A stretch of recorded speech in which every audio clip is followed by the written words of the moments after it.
Everybody says Avengers Infinity War is about one villain, Thanos. Makes sense. He wipes out half the universe and actually wins at the end. But if you really pay attention to the movie, Thanos might not be the real reason the Avengers lost. And no, it's not Star-Lord either. Marvel almost wants you to blame him. The real answer is way bigger than that. Because Infinity War is secretly about the Avengers destroying themselves before Thanos ever finishes the job. And one character represents that problem more than anyone else. Tony Stark. The movie distracts you with action so you focus completely on Thanos. But almost every major failure happens because the Avengers are divided and emotional. And that problem starts before Infinity War even begins.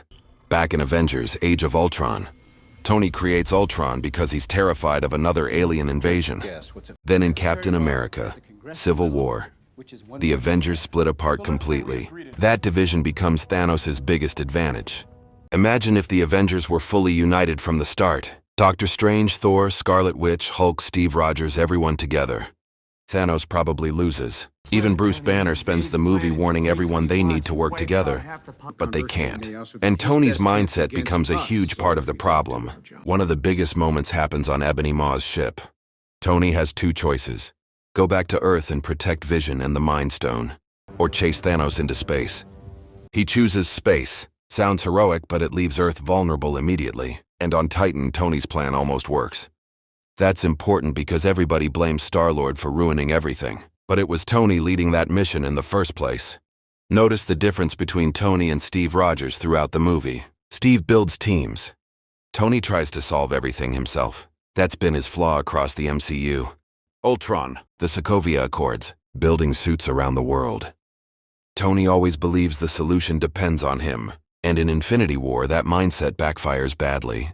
Remember when Doctor Strange says, "We're in the endgame now." He saw 14 million futures. That means he watched the Avengers fail millions of times. And after seeing all those outcomes, Strange realizes something important.